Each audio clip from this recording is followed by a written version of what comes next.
히브리서 12장 14절에서 29절 말씀으로 흔들리지 않는 나라의 시민, 흔들리지 않는 나라의 시민이란 제목으로 말씀을 같이 나누도록 하겠습니다. 여러분, 말씀을 구체적으로 들어가기 전에 대한민국의 모습들을 우리가 함께 기도했습니다. 대통령 탄핵에 대한 헌법재판소의 선고가 내려졌습니다. 어떤 분들은 당연하고 환호하는 분들이 있으시겠지만은 또 어떤 분들은 안타깝고 아쉽다고 생각하는 분들 역시 저희들 가운데도 계시고 온 나라 가운데에 그렇게 있습니다. 심의와 평결, 판단이 주어지기 전에는 저희들이 이렇게 저렇게 얘기할 수 있습니다. 그렇지만 이제는 인정하고 승복하고 통합을 이루어 가야 될 그러한 시기임을 우리가 기억해야 합니다. 왜 그러냐면 세상에 발을 딛고 그리스도인들이 살아가면서 우리에게 하나님께서 주신 명령이 있습니다. 그것은 이 땅에 주어진 권세에 순복하라고 하는 것입니다. 그 판단과 결정에 순복하고 그것을 이해하며 때로는 우리의 생각과 마음에 그것이 부합되지 않는다 할지라도 그것에 순복하며 나아갈 때에 그 모습들이 어떤 모습이냐면 하나님께 곧 순복하고 하나님 앞에 순종하는 것임을 우리에게 말씀하고 있습니다. 왜냐하면 결국은 이 땅을 주관해 가시고 통치해 가시는 분은 하나님이시기 때문에 그렇습니다. 그런데 단 우리가 이러한 부분에 대해서 우리의 원치 않는 부분이나 우리의 불만이 이런 부분들을 표시할 수 있는 부분들이 저는 두 가지 있다라고 생각합니다. 첫 번째는 영적인 부분입니다. 기도입니다. 진짜 주인이신 하나님 앞에 간절히 이 나라와 내 불평과 내 불만의 마음들을 하나님 앞에 고하는 것입니다. 두 번째는 무엇이냐면 선거입니다. 여러분, 선거가 다가오겠죠? 선거가 다가오면 여러분들의 주관과 여러분들이 옳다 하는 바를 가지고 선거하시고 적극적으로 투표하시면 됩니다. 그것이 민주주의 혹은 자유민주주의를 지켜가는 유일한 길인 것을 우리가 알고 있습니다. 그런 모습들을 우리 자녀들에게도 다음 세대에게도 보여주어야 하는 것임을 믿습니다. 크리스찬의 그리스도인들의 나아갈 방향들입니다.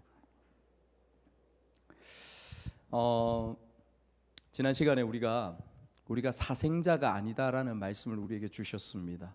버림받은 혹은 옛날에 우리 어른들이 말씀하시는 것처럼 주워온 그런 아이가 아니라고 우리에게 말씀하셨습니다. 사생자가 아니고 친아들이기 때문에 우리에게 주어지는 것은 무엇이라고 했습니까? 무엇이라고 했습니까? 징계라고 했죠. 우리 청소년들 대답 크게 안 할니? 크게 해줘. 징계라고 했습니다. 징계.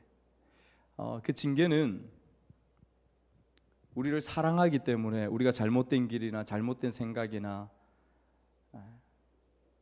자기 고집과 아집으로 한 치 앞을 내다보지 못하고 구렁텅이로 저 낭떠러지로 떨어져 갈 수밖에 없는 어린 양과 같은 그러한 모습의 인생을 살아가는 우리에게 하나님은 징계를 통하여서 바른 길로 인도하신다라고 그렇게 말씀하고 계신 것이죠.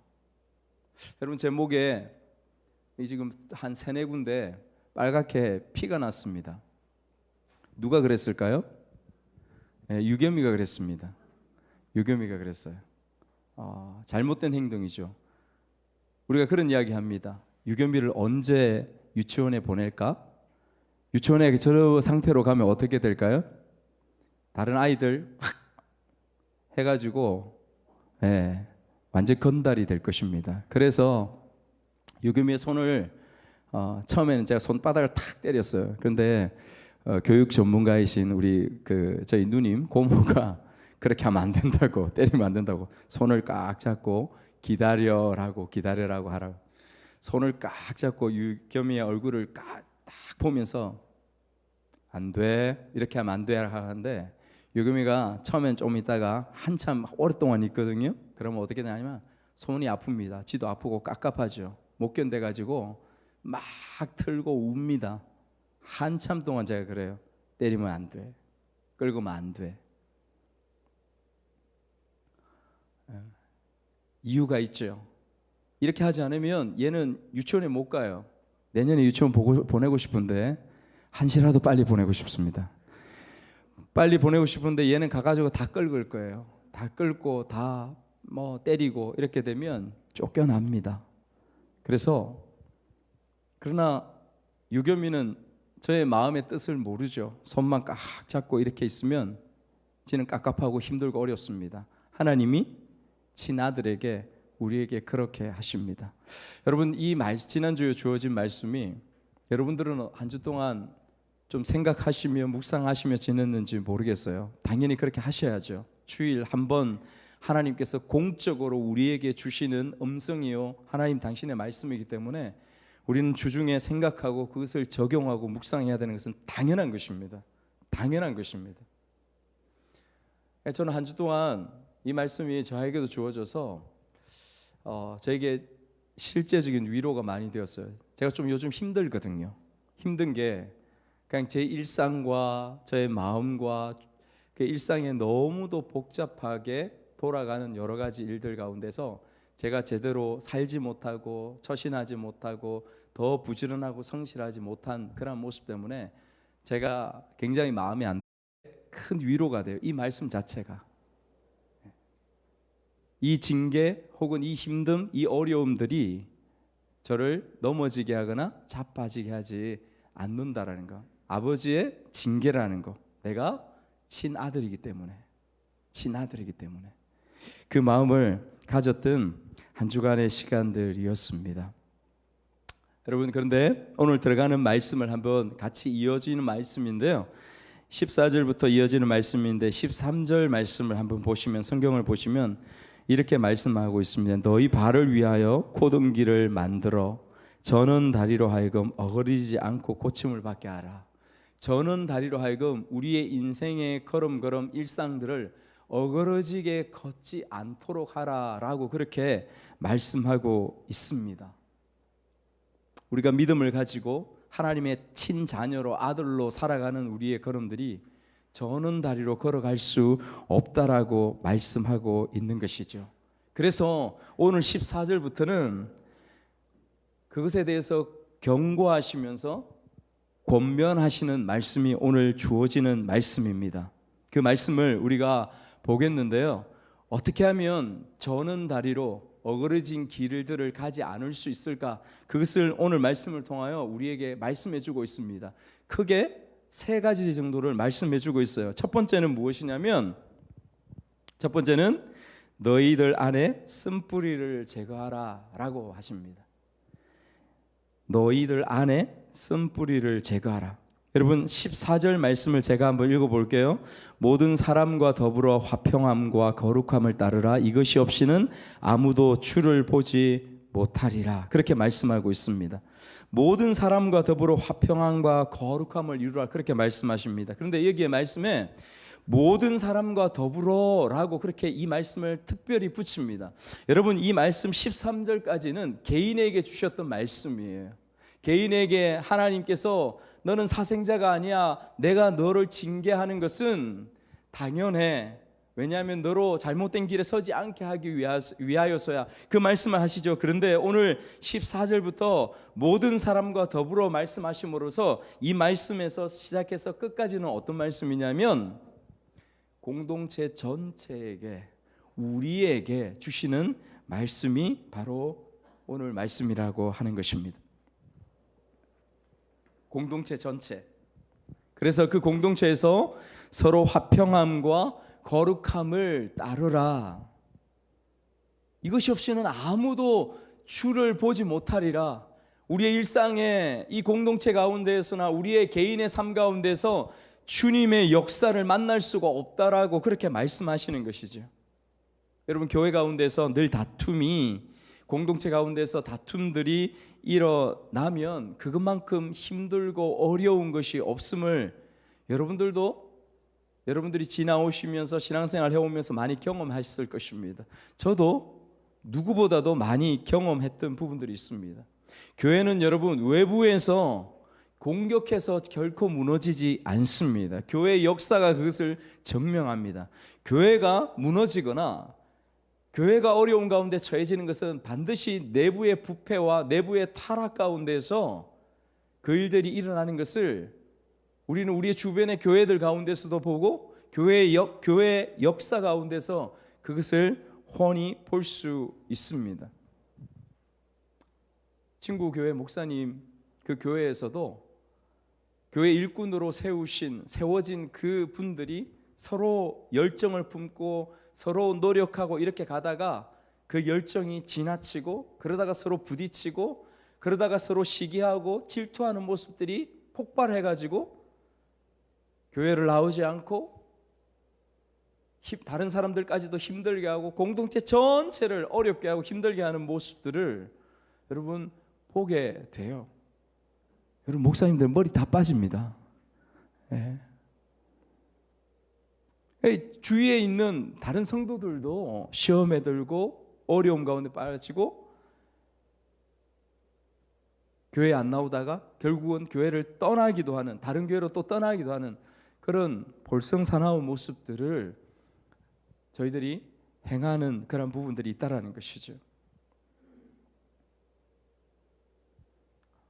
우리가 먼저 부르심을 받지 않았습니까? 하나님께로부터 복음을 위하여서 주님의 사랑을 이 땅 가운데 보여주고 형제들 가운데 보여주고 이제 교회로 들어오는 하나님의 백성, 하나님의 자녀들에게 하나님의 사랑이, 하나님의 말씀이 이런 것이다라고 보여주기 위하여서 우리 먼저 부르심을 받았습니다. 여러분들이 그분들이에요.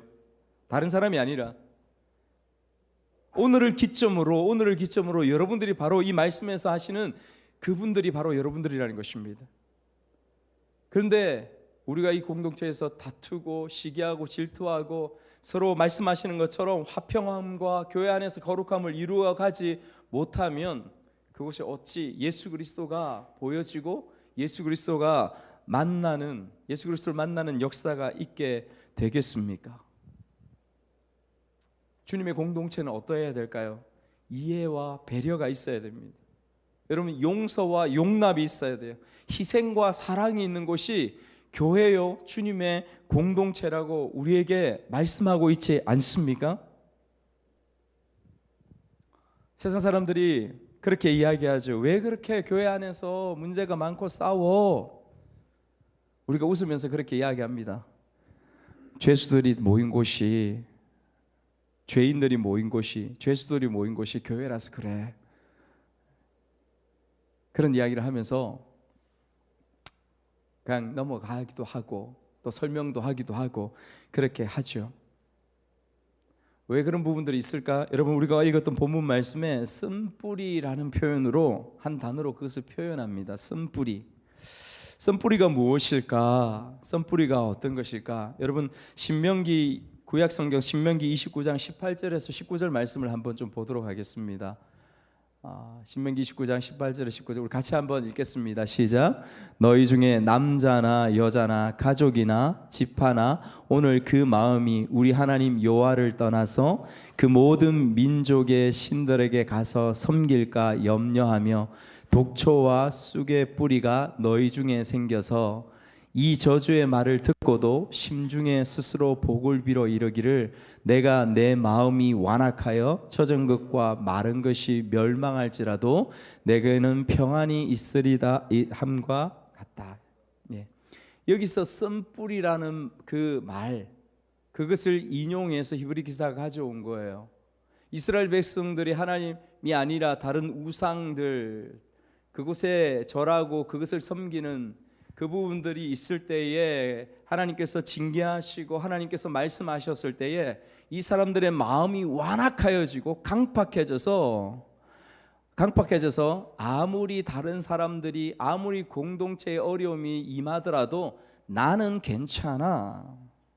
나는 내가 붙들고 있는 돈, 내가 붙들고 있는 권력, 내가 가지고 있는 것들이 이미 너무 많기 때문에 나는 괜찮아 라고 자신의 마음들을 강팍해 한다라고 그렇게 말씀하고 있는 것입니다. 여러분 이것이 그 마음속에 있는 쓴뿌리라고 하는 거예요. 이것은 영적인 그가 속해 있는 공동체를 다 어려움과 고통 가운데 빠뜨리게 하고 마는 것입니다. 공동체 가운데도, 교회 공동체 가운데 이런 부분들을 참 많이 경험했습니다. 여러분, 어떤 분들은요, 그 썬뿌리가 그냥 지극히 세상적인 것으로 드러납니다. 교회는 오랫동안 다녔지만은 세상에서 가지고 있던 그 가치관대로 수많은 옆에 사람들에게 그것을 전파하고 나르고 있는 사람들이 너무도 많아요. 또 어떤 분들은요, 신비한 것들에 빠져 있는 영적인 심각한 문제 가운데 있는 분들도 너무도 많이 보았습니다. 뭐 신비한 기적과 능력이 눈에 보이는 것처럼 보여지면 그곳에 열심으로 나아가서 그것에 뭐 신유의 은사, 뭐 예언의 은사, 이런 부분들에 늘 나아가서 항상 혼자 나아가지 않습니다. 늘 그런 분들은 같이 나아가요. 옆에 있는 분들, 연약한 분들, 이제 교회에 나온 분들을 잘못된 길로 이끌어가지고 결국은 신천지나 다른 이단들 가운데서 빠져서 허우적거리게 되는 그런 심각한 영적인 모습들을 여러분, 우리가 얼마나 많이 보아왔습니까? 문제죠. 15절 성경 말씀을 한번 보겠습니다. 15절 말씀 이렇게 말씀합니다. 너희는 하나님의 은혜에 이르지 못하는 자가 없도록 하고 또 쓴뿌리가 나서 괴롭게 하여 많은 사람이 이로 말미암아 더럽게 되지 않도록 하라, 이렇게 말씀하시는 거예요. 많은 사람이, 한 사람의, 우리의 내면 가운데 쓴뿌리가 나올 수 있어요. 내 모든 신앙의 색깔이나 모습들 가운데 쓴뿌리와도 같은 그런 모습들이 나오는데 다른 사람들에게 그 영향이 그대로 가니까 주의하라, 그것을 말씀하고 있습니다. 여러분, 16절 17절 말씀 성경을 보면서 한번 같이 읽겠습니다. 시작. 음행하는 자와 혹 한 그릇 음식을 위하여 장자의 명분을 판 에서와 같이 망령된 자가 없도록 살피라. 너희가 아는 바와 같이 그가 그 후에 축복을 이어받으려고 눈물을 흘리며 구하되 버림바가 되게 회개할 기회를 얻지 못하였느니라. 여러분, 이 썬뿌리에 대해서 좀 더 히브리 기사가 구체적으로 말씀합니다. 두 가지를 이야기해요. 첫 번째는 음행입니다. 음행. 여러분, 음행이 무엇입니까? 음행이 무엇입니까? 성적인 부분들을 함부로 하나님이 주어진 질서와 하나님의 뜻 가운데 행하는 것이 아니라 자기의 욕구대로, 욕망대로 하나님 주신 명령, 가정 안에서가 아니라 다르게 사용하는 것을 음행이라고 하는 것이죠. 순리대로 성을 사용하지 않는 것입니다. 여러분, 이 말씀이 기록된 1세기, 2세기 로마 시대에 팍스 로마라고 하는 것을 여러분이 들어보셨습니다. 그 팍스 로마에 굉장히 강력한 특징 중에, 많은 특징 중에 있습니다. 그 특징 중에 하나가 뭐냐면 성의 자유화입니다. 굉장히 문란했어요, 로마 시대 때. 여러분, 지금은 어떨까요? 우리 지금 세대, 우리 다음 세대 아이들도 있는데, 청소년들도 있는데, 여러분, 우리가 우리 세상을 잘 알고 있지 않습니까? 저 미주나 서구에서 들어온 굉장히 자유스러운 성문화로 인하여서 마치 이것이 우리 모두를 덮고 있어서 이것이 진리인 것처럼, 이것이 옳은 것처럼 그렇게 생각하고 나아가는 부분들이 이 땅에 편만해져 있습니다. 저와 여러분들 가운데도 그런 부분들이 얼마나 많이 있습니까? 클릭만 하면, 전화기만 들면 그런 유혹들이, 그런 자유함들이, 그것이 당연한 것처럼 우리 가운데에 다가와 있는 부분들이 얼마나 많이 있습니까? 1세기, 2세기, 특별히 1세기 교회 가운데도, 세상 가운데서 이 문화가 그대로 들어와 있는 것을 볼 수 있습니다. 여러분, 서신서들의 말씀을 보면 음행을 주의하라, 이런 부분들의 말씀들이 계속 강력하게 주어집니다. 바깥에서 자유롭게 놀던 그런 사람들이 교회로 여전히 교회로 들어와서 교회의 그런 영적인 모습들을 다 어그러뜨리고 고통케 하는 그러한 부분들이 초대교회 가운데 얼마나 많이 일어났는가를 우리가 충분히 짐작해 볼 수 있습니다. 그런데 여러분, 우리가 잘 알아야 돼요. 이 성에 대해서 다 이야기할 수 없지만은 하나님께서 이 성에 대해서 무엇이라 말씀하시는지, 여러분, 이 성은요 가정 가운데서 허락하신 것입니다. 남 한 사람의, 남자와 여자, 남편과 아내 가운데서 허락하신 거예요.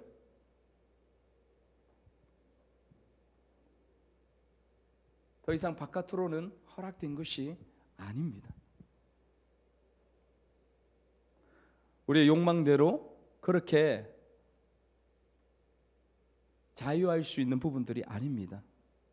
가정과 남편과 아내 가운데 믿음과 신의를 지키는 것으로 하나님의 무엇보다 생명과 거룩을 그 보루로, 그 통로로 세운 것이 무엇이냐면 우리 가운데 있는 성입니다.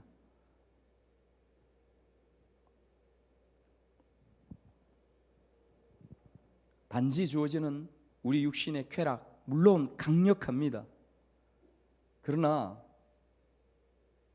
하나님은 그것을 싸워가라고 말씀하십니다. 그 쾌락과 호기심의 도구로 쓰임받는 성은 하나님께서 말씀하신, 우리 가운데 허락하신 성이 아닌 것이죠. 히브리서, 우리 그 뒤에 말씀, 히브리서 13장 4절 말씀에 다시 한번 강력하게 이 말씀하고 있습니다. 히브리서 13장 4절 말씀 같이 한번 읽겠습니다. 시작. 모든 사람은 결혼을 귀히 여기고 침소를 더럽히지 않게 하라. 음행하는 자들과 간음하는 자들을 하나님이 심판하시리라 라고 그렇게 말씀하고 있습니다. 음행. 두 번째는 무엇이냐면 에스를 들어서 말씀하시는 거예요. 결론적으로 말하면 뭐냐면 경건하지 않은 부분입니다. 하나님 안에 들어와 있으면서도 불구하고 하나님의 말씀을 듣지 않는 에스의 모습들을 우리가 보아집니다. 무엇입니까? 하나님께서 그의 말씀으로 에스를 그의 운명 가운데 장자로 태어나게 하셨습니다. 여러분, 장자는 구약 때에 어떤 역할들을 합니까? 장자는 하나님의 약속이 주어지는 아들이 장자예요. 장자는 모든 짐승이나 모든 사람의 첫 번째 태어난 장자는 다 누구 것이라고요? 내 것이다, 하나님 것이라고 말씀하십니다. 그리고 그에게 축복을 주시며 약속을 주시는 것이 장자예요. 그래서 여러분, 우리나라만 장자 큰아들에 대한 그러한 애틋한 사랑이 있는 것이 아니라 원래 이스라엘 백성들이 우리보다 훨씬 더 강했습니다. 더 강해요. 그 장자 가운데 주어진 그 하나님의 말씀, 그 약속들을 에서는 그냥 순간의 배고픔, 그 육신의 욕망들을 인내하고 참지 못하고 그것을 동생에게 던져버리고 팔아버리는 그런 죄를 짓게 되어집니다. 여러분, 이것은 무엇이냐면 하나님이 주신 약속을 굉장히 가볍게 쉽게 여겨버리는 것을 말씀하고 있는 것이죠.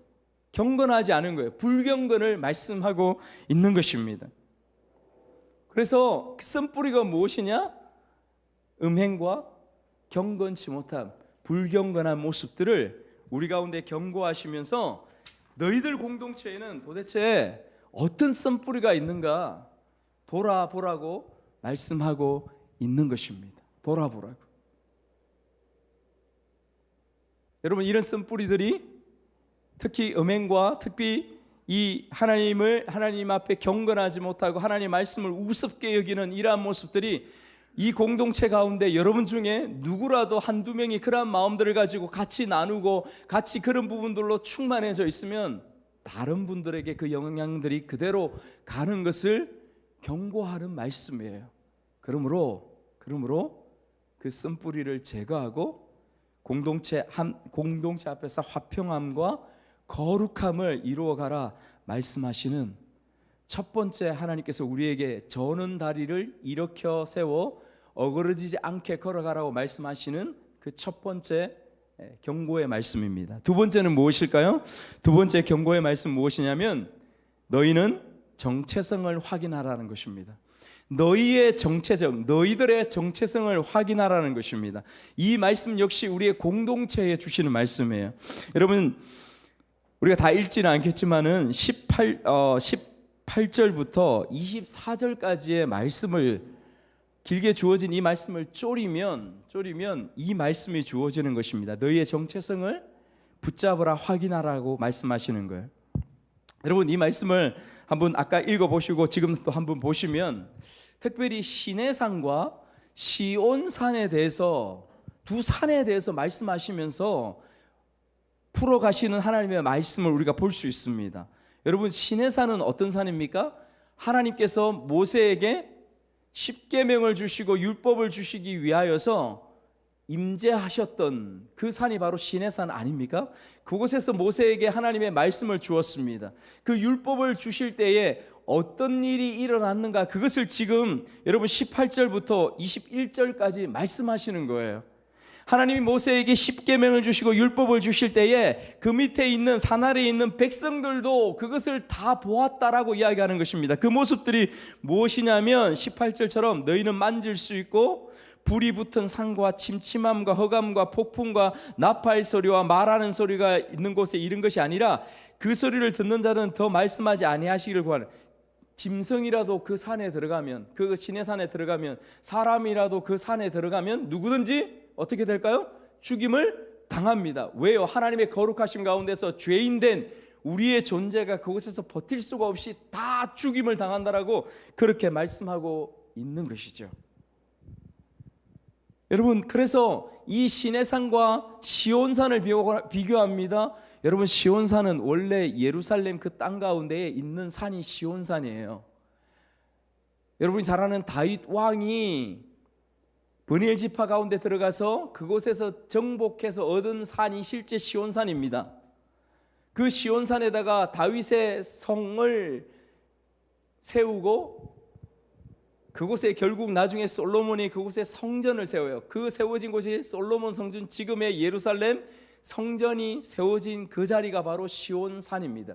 그런데 지금 기자는 무엇을 이야기하냐면 실제로 존재하는 그 시온산을 하늘에 우리가 장차 나아갈 그 하나님 나라 예루살렘을 시온산이라고 표현하고 있는 말씀이 무엇이냐면 22절부터 24절까지의 말씀의 내용입니다. 여러분 이 말씀은 읽어야 돼요. 22절부터 24절까지의 말씀, 여러분 그래서 같이 읽겠습니다. 시작. 그러나 너희가 이른 곳은 시온산과 살아계신 하나님의 도성인 하늘의 예루살렘과 천만 천사와 하늘에 기록된 장자들의 모임과 교회와 만민의 심판자이신 하나님과 및 온전하게 된 의인의 영들과 새 언약의 중보자이신 예수와 및 아벨의 피보다 더 나은 것을 말하는 뿌린 피니라. 무엇을 말씀하고 있습니까? 시온산을 바라보요. 하늘에 우리가 장차 주어진 하늘의 시온산을 말씀하시는데 여러분 주위에서 볼 곳이 있습니다. 뭐냐면 22절 말씀을 한번 붙잡으시죠. 22절 말씀을 보시면 첫 번째 22절 말씀에 뭐라고 말씀하시면 그러나 너희가 이른 곳은, 여러분 이 말씀을 듣고 있는 사람들은 지금 천국의 하나님 나라에 지금 아직 완전히 가지 않았습니다. 살아있는 사람들이에요. 맞습니까? 맞죠? 그런데 너희가 이른 곳은 원문에 보면 완료형이에요. 이미 그곳에 이르렀다고 말씀하시는 것이죠. 성경에 이런 부분들을 많이 볼 수 있죠. 이미 그 나라에 이르렀다라고, 이미 하나님의 예루살렘, 하나님의 천국, 하나님의 나라에 이르렀다고 말씀하시는 것을 성경 곳곳에서 말씀하고 있는 부분들을 우리가 볼 수 있습니다. 이곳에서도 말씀하시는 마찬가지예요. 완료형이에요. 우리가 비록 이 땅에 발을 딛고 하나님 나라 그 과정 가운데 있지만은 영적인 신분, 우리의 존재 자체는 하나님 나라 백성으로서 지금 완성되었다라는 것을 지금 선포하고 계시는 것입니다. 할렐루야, 할렐루야. 무엇이 우리의 정체성일까요? 왜 이 말씀을 주실까? 시내산과 시온산. 시내산은 무엇입니까? 사람이 접근하면 죽음의 산입니다. 그러나 시온산은 어떤 산이에요? 화합과 축제의 장소가 바로 시온산이라고 말씀하고 있는 것입니다. 두려움과 무서움의 자리, 어두움과 자리, 폭풍의 자리, 지진의 자리, 그곳이 시내산이라면 시온산은 무엇입니까? 우리가 다 나아가서 우리의 모든 눈물을 씻기고 우리의 슬픔을 씻기고 우리와 하나님과 하나님의 통치와 함께 하신 가운데서 평안을 누리고 함께 살아갈 그 나라가 바로 시온산, 예루살렘, 하늘의 도성이라고 그렇게 반복해서 강조하고 있는 것이 이 말씀인 것입니다. 우리의 정체성이 어디 있느냐? 너희의 정체성이 어디 있느냐? 이 땅에 발을 딛고 살아가지만 너희는, 우리는, 나는 하나님 나라의 백성으로서 존재하는 그 정체성을 가지라라고 말씀하고 있는 것입니다. 아멘이십니까? 여러분 가운데 이런 정체성이 있습니까? 제가 우리 김인숙 집사님 픽업을 해드리고 가락타운에 갔다가 항상 돌아오면서 그 샛길로 오는 곳 아시죠? 샛길로 이렇게 늘 옵니다. 오면 무엇이 있을까요? 신천지가 있습니다. 신천지 야고보 지파가 딱 버티고 있습니다. 특별히 집회가 있는 날이나 뭐 이런 수요일 같은 경우에는 많이 모여요. 새까맣게 나옵니다. 정말 새까맣게. 왜 그런지 그 사람들은 위에 흰 블라우스에다가 까만색 바지에다가 이것을 입고 하는데, 옛날에 코로나 전까지만 해도 제가 한 번씩 말씀드리지 않았습니까? 코로나 전까지만 해도 막 굉장히 속보로 걸어요. 김대중 지사님 잘 아실 거예요, 그죠? 그때 막 보셨을 거니까, 그 아파트 계실 때 굉장히 빨리 걸으면서 옆도 돌아보지 않습니다. 앞만 바라보고 땅만 바라보고 어두운 얼굴로 그렇게 빨리 걸어가는 것을 보면서 이야, 신기하게 보았어요. 그런데 지금은 여러분 코로나 이후에 바뀌어진 모습들을 여러분들이 보시면 알 거예요. 굉장히 편해졌습니다. 굉장히 자유로워졌습니다. 나온 사람들이 이제는 옆도 다 돌아보고요, 막 빠르게 걸어가고 그렇게 하지 않습니다. 그 사람들끼리 같이 이야기도 하고 웃고 이야기도 하고, 뭐 여러 우리 교회에서 나온 성도들과 다를 바 없는 모습들을 합니다. 물론 어떤 사람들은 주위를 자꾸 보면서 이렇게 좀 눈을 살피는 그런 부분들이 없잖아 있어요. 그것을 보게 되어집니다. 근데 훨씬 편해졌습니다. 운전을 하면서 그런 생각을 하게 됩니다. 무엇이 저 사람들을 저렇게 만들었을까? 무엇이 저렇게 저 사람들을 굉장히 밝아요, 저렇게 밝게 만들었을까? 저렇게 힘있게 만들었을까? 라는 생각을 하게 되어집니다. 여러분, 저는 무엇이냐면 그들이 가진, 그들 속에 가진 정체성이라고 생각해요. 여러분, 그들은 잘못된 진리와 잘못된 말씀 가운데에서 그들이 가진 정체성이 있습니다.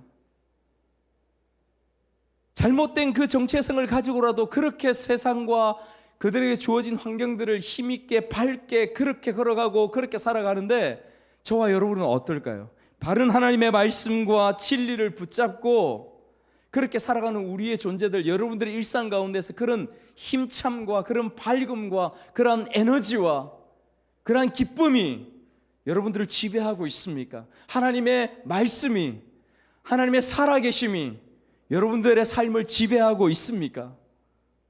그것을 보셔야 됩니다. 그것을 보셔야 돼요.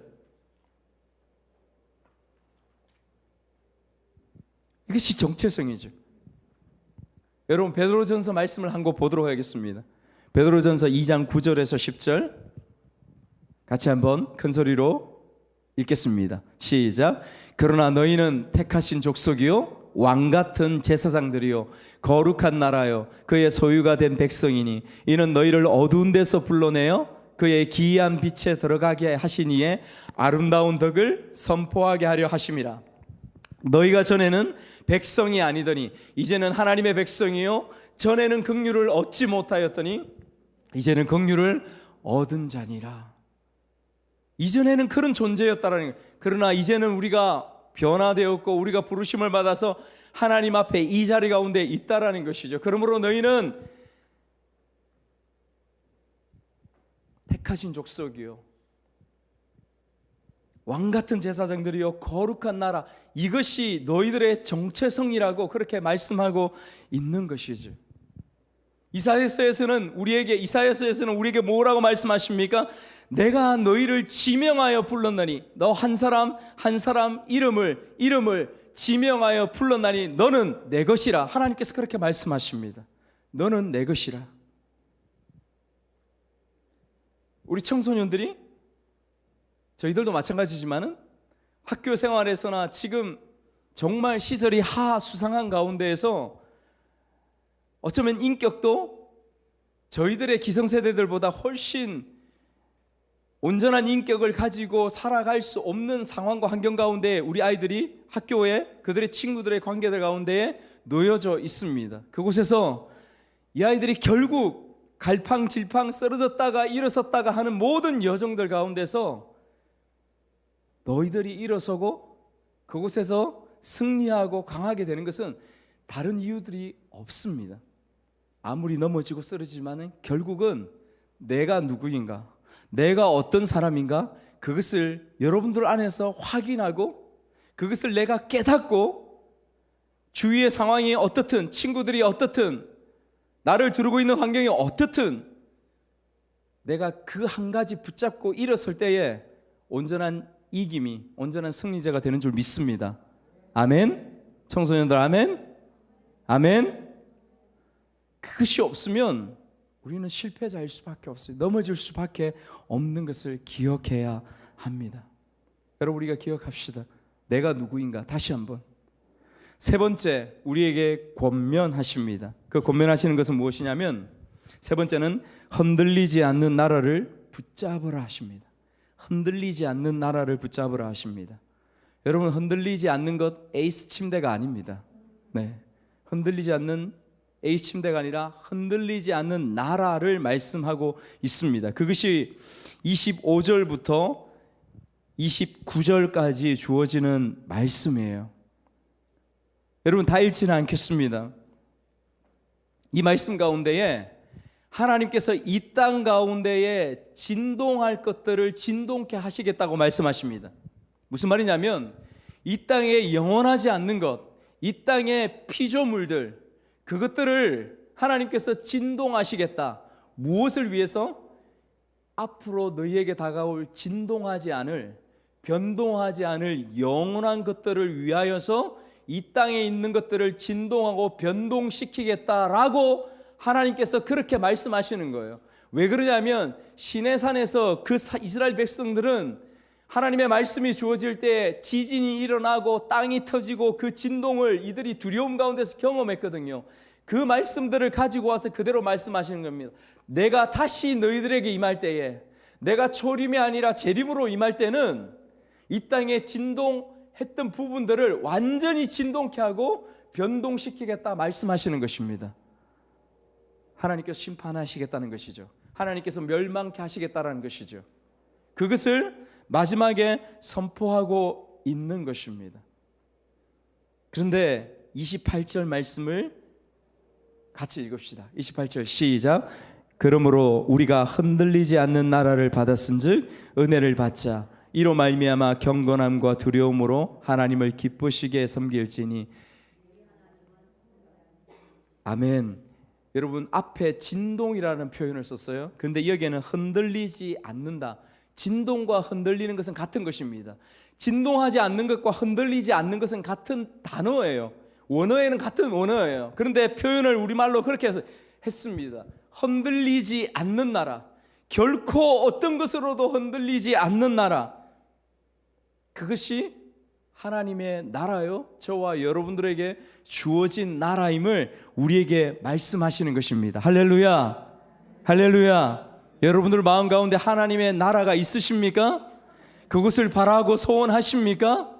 여러분, 정말 그러셔야 돼요. 그러셔야 됩니다. 그 사람들에게는 어떤 부분이 일어나 은혜를 받자, 경건함과 두려움으로 하나님 앞에 살아가자, 이것을 선포하고 있습니다. 왜냐? 하나님은 소멸하는 불이시기 때문에 우리를 얼마든지, 이 땅을 얼마든지 소멸케 하시고 우리의 잘못된 마음들, 잘못된 생각들, 잘못된 삶의 모습들을 소멸케 하시는 전능하신 하나님이시기 때문에 우리가 은혜를 받자, 감사하자, 경건함과 두려움으로 하나님 앞에 서가자, 이것을 말씀하고 있는 것입니다. 말씀을 정리하려고 합니다. 여러분, 오늘 세 가지, 우리가 저는 다리가 있으면 어그러지게 길을 갈 수밖에 없습니다. 그곳에서 일어서서 흔들리지 않는 나라, 진동하지 않는 하나님의 그 나라를 향해서 끝까지 걸어가라고 이 히브리서 기자는 우리에게 설교하고 선포하고 있습니다. 아니, 성령께서 이것을 힘주어 말씀하시죠. 무엇을 말씀하십니까? 무엇을 말씀하십니까?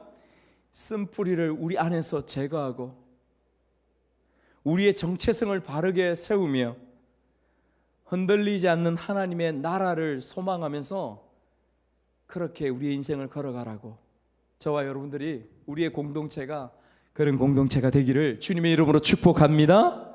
아멘.